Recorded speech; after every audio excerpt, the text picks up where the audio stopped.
Our so-called leaders in Washington, whom we elected to safeguard our nation and our Constitution, are the betrayers, and that behind them are a comparatively small group of men whose sole objective is to enslave the whole world of humanity in their satanic plot of one world government. This satanic plot was launched back in the 1760s when it first came into existence under the name of the Illuminati.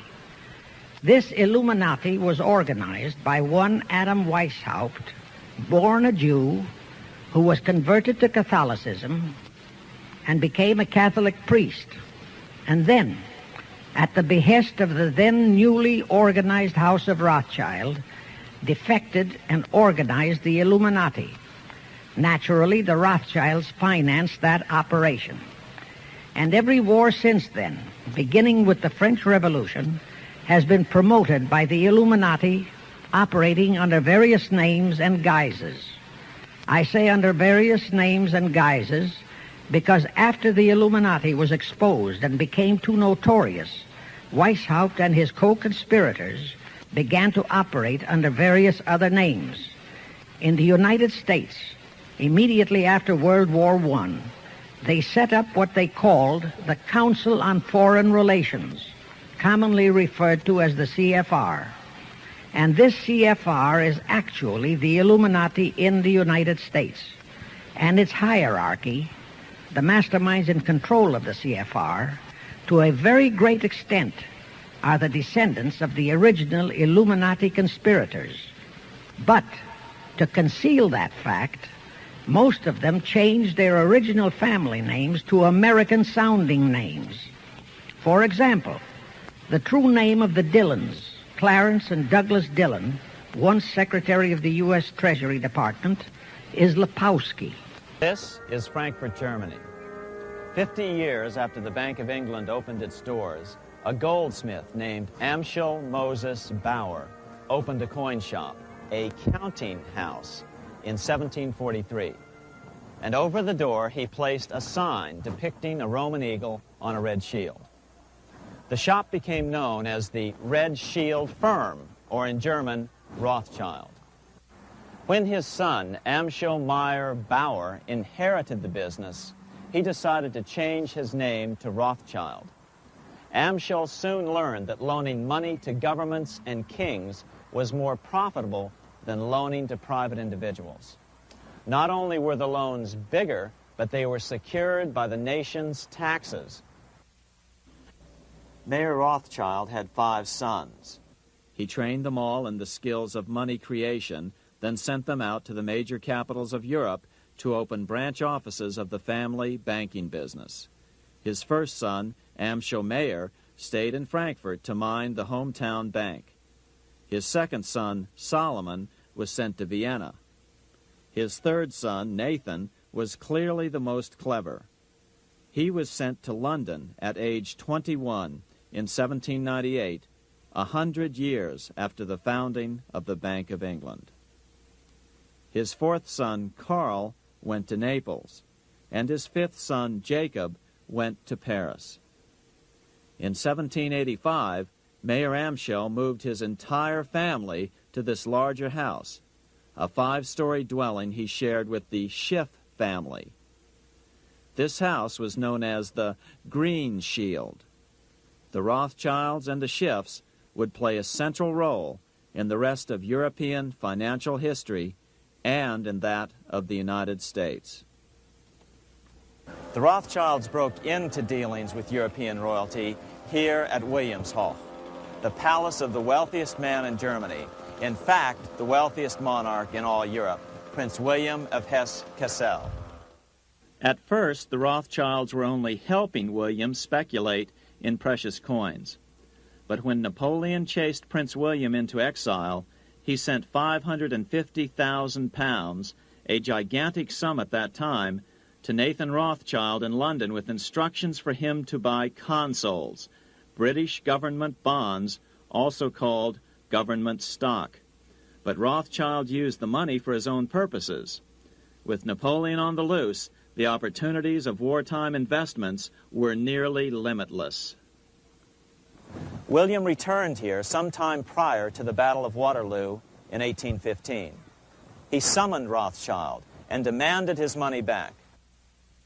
The Rothschilds returned William's money with the interest the British consuls would have paid him had the investment actually been made. But the Rothschilds kept all the past profits they had made using William's money. Nathan Rothschild later bragged that in the 17 years he'd been in England, he'd increased his original 20,000-pound stake given to him by his father by 2,500 times. By cooperating within the family, the Rothschilds soon grew unbelievably wealthy. By the mid-1800s, they dominated all European banking and were certainly the wealthiest family in the world.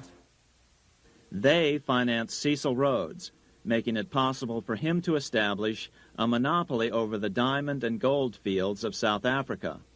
In America, they financed the Harrimans and railroads, the Vanderbilts and railroads and the press, and Carnegie in the steel industry, among many others.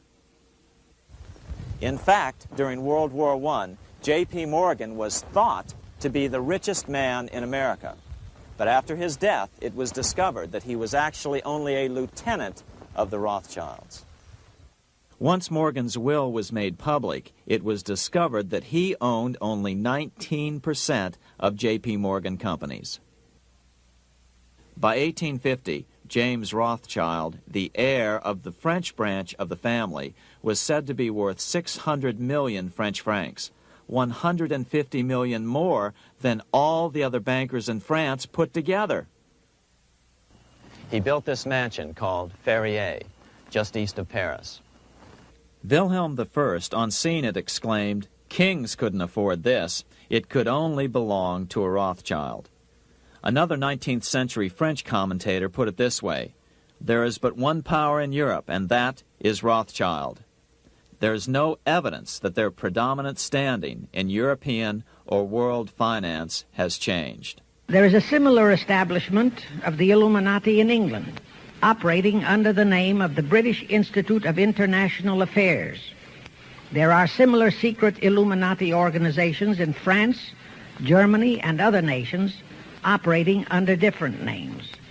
And all these organizations, including the CFR, continuously set up numerous subsidiary or front organizations that are infiltrated into every phase of the various nations' affairs. But at all times, the operations of these organizations were and are masterminded and controlled by the internationalist bankers, who in turn were and are controlled by the Rothschilds.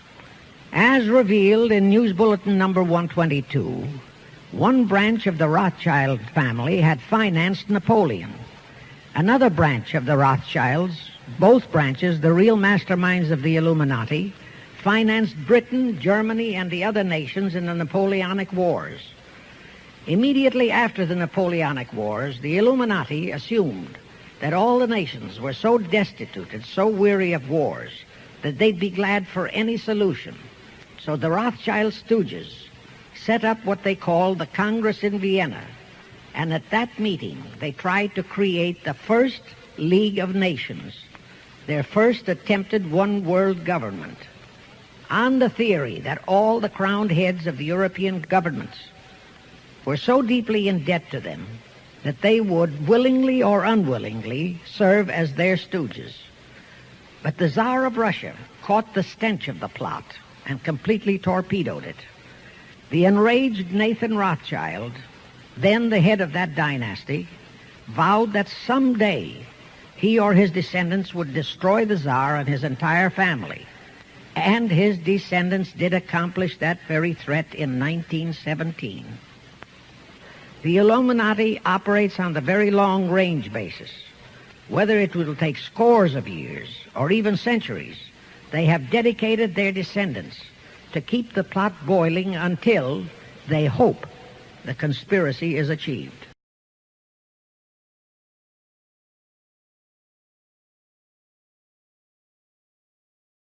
Number one, use monetary and sex bribery to obtain control of men already in high places in the various levels of all governments and other fields of endeavor.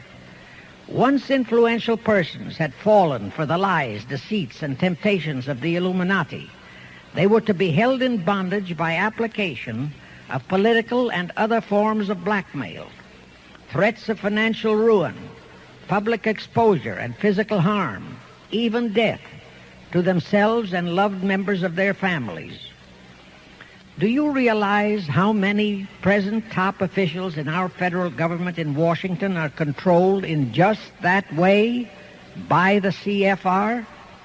Do you realize how many homosexuals in our State Department, the Pentagon, all federal agencies, even in the White House, are controlled that way?